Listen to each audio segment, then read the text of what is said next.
Imagine um exército de cavaleiros com armaduras pesadas, marchando confiantes sobre um lago congelado, prontos para esmagar seus inimigos. Agora, imagine essa mesma força, que parecia invencível, sendo engolida pelas águas geladas, derrotada não apenas pela espada, mas pela astúcia de um jovem líder e pela fragilidade do próprio gelo sob seus pés. Essa é a história da Batalha do Lago Peipus. Um confronto que não só mudou o mapa da Europa Oriental, mas também se tornou uma lenda sobre como a inteligência pode superar a força bruta. No canal Tempo de História de hoje, vamos viajar até o século XIII, para um tempo de cruzadas e conquistas, e desvendar os segredos por trás de uma das batalhas mais icônicas e cinematográficas da história medieval. Como um jovem príncipe russo conseguiu enganar e destruir uma das ordens militares mais temidas da época? Prepare-se para mergulhar nesta história gelada e fascinante. Estamos no ano de 1242. A Europa vive um momento de intensa agitação. No oeste, os reinos cristãos se consolidam, mas no leste, a fronteira é um caldeirão de conflitos. De um lado, temos os Cavaleiros Teutônicos, uma ordem militar alemã que era a elite das forças cruzadas. Eles não eram apenas soldados, eram monges guerreiros, movidos por uma fé fervorosa e uma disciplina de ferro. Sua missão, segundo eles, era expandir a fé católica para o leste, convertendo ou eliminando os povos pagãos e os cristãos ortodoxos, que eles consideravam hereges. Com suas armaduras completas, cavalos de guerra e táticas avançadas, eles pareciam uma força imparável, uma verdadeira máquina de guerra medieval que já havia conquistado vastos territórios na Prússia e na Livônia, que hoje correspondem a partes da Polônia, Lituânia, Letônia e Estônia.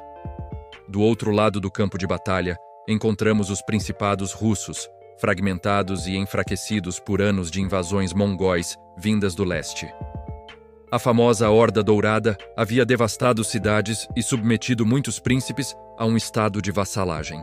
Nesse cenário de vulnerabilidade, a República de Novgorod se destacava como um centro comercial próspero e relativamente independente. E era lá que surgia uma figura destinada a se tornar uma lenda: o príncipe Alexandre Yaroslavich. Com pouco mais de 20 anos, ele já era um veterano de guerra. 2 anos antes, em 1240, ele havia conquistado uma vitória espetacular contra os suecos na Batalha do Rio Neva, um feito que lhe rendeu o apelido pelo qual seria conhecido para sempre: Alexandre Nevsky. O palco para o confronto decisivo entre essas duas potências seria um lugar tão belo quanto traiçoeiro. O Lago Peipus, um corpo de água imenso que forma a fronteira natural entre a atual Estônia e a Rússia. A escolha desse local não foi por acaso. Era início de abril, começo da primavera. O inverno rigoroso havia congelado completamente a superfície do lago, criando uma planície de gelo aparentemente sólida. Para os cavaleiros teutônicos, isso parecia o terreno perfeito. Uma superfície plana e aberta, onde sua cavalaria pesada poderia executar sua tática favorita. A carga em formação de cunha, projetada para romper qualquer linha de defesa como uma lança de aço. Eles estavam confiantes de que a infantaria russa, composta principalmente por milícias e tropas menos equipadas, não teria a menor chance. Mas eles subestimaram duas coisas cruciais: o conhecimento profundo que seu oponente tinha do terreno e o poder imprevisível da natureza. Alexandre Nevsky sabia perfeitamente que um confronto direto em campo aberto seria suicídio. A força de sua infantaria não poderia resistir ao impacto da cavalaria teutônica. Por isso, ele elaborou uma estratégia brilhante que usava as fraquezas do inimigo e as características do ambiente a seu favor. Ele posicionou seu exército não na terra firme, mas sobre a superfície congelada do lago, escolhendo cuidadosamente o local. O centro de sua linha era composto por milicianos com equipamentos mais leves, enquanto suas tropas de elite, a Druzhina, estavam escondidas nos flancos, fora da vista imediata dos cavaleiros que se aproximavam. O plano de Alexandre era uma armadilha em grande escala. Ele iria usar o centro de seu exército como isca. O dia 5 de abril de 1242 amanheceu frio e cinzento. Os batedores relataram o avanço do exército teutônico. Eles vinham em sua formação clássica, a cabeça de porco, uma cunha maciça de cavaleiros fortemente armadurados, seguida por infantaria. A imagem devia ser aterrorizante. O som de milhares de cascos de cavalo e o brilho do aço contra o gelo. Conforme o planejado, os cavaleiros avançaram com uma força avassaladora, mirando diretamente no centro da formação russa. O impacto foi brutal. As linhas russas cederam, começaram a recuar, exatamente como Alexandre havia previsto e ordenado. Para os comandantes teutônicos, parecia que a batalha já estava ganha. Eles pressionaram ainda mais, avançando com ímpeto para perseguir e aniquilar os russos em fuga. Eles foram atraídos cada vez mais para o centro do lago, para uma área que Alexandre sabia ser mais perigosa. O gelo ali, enfraquecido pelo sol da primavera e pelas correntes subaquáticas, era mais fino. O peso combinado de centenas de cavaleiros em armaduras completas, seus cavalos de guerra e a infantaria que os seguia, começou a colocar uma pressão imensa sobre a superfície congelada. E então, no momento em que o inimigo estava totalmente comprometido, profundamente dentro da armadilha, Alexandre deu o sinal. As tropas de elite russas, que estavam escondidas nos flancos, entraram em ação, avançando rapidamente e atacando a formação teutônica pelas laterais e pela retaguarda. A cunha dos cavaleiros, tão eficaz em um ataque frontal, se mostrou uma desvantagem terrível quando cercada. Eles perderam a mobilidade, presos em um combate corpo a corpo caótico. Os soldados russos, mais leves e ágeis sobre o gelo, tinham a vantagem. E foi aí que o maior aliado de Nevsky entrou em cena, o próprio lago. Sob o peso e o movimento frenético da batalha, o gelo começou a estalar. Grandes rachaduras se abriram.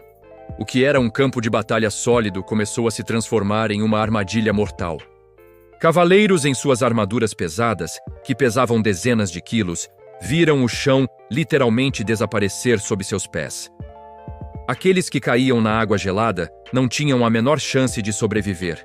O peso de suas próprias armaduras os puxava para o fundo. O pânico se espalhou pelas fileiras teutônicas. A formação se desfez completamente. A batalha se transformou em uma luta desesperada pela sobrevivência. Muitos cavaleiros, vendo seus companheiros afundando, tentaram fugir, mas o cerco russo era implacável. A retirada se tornou uma carnificina.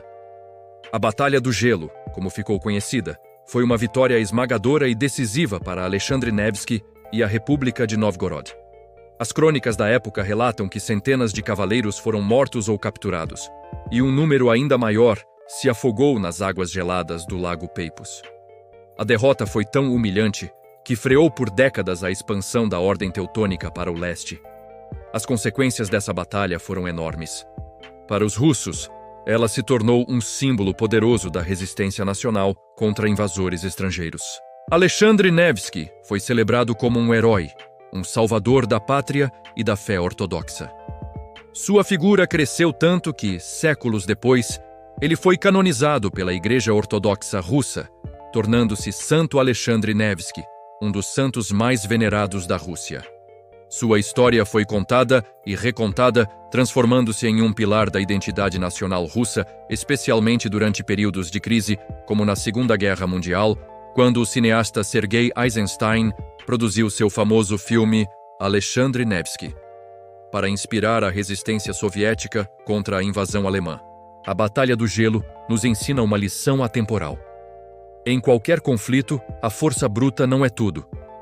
Conhecimento do terreno, adaptação, estratégia criativa e liderança inspiradora podem ser as armas mais poderosas de todas. Alexandre Nevsky não venceu por ter mais soldados ou melhores armaduras. Ele venceu porque pensou de forma diferente e usou o próprio ambiente como sua principal arma.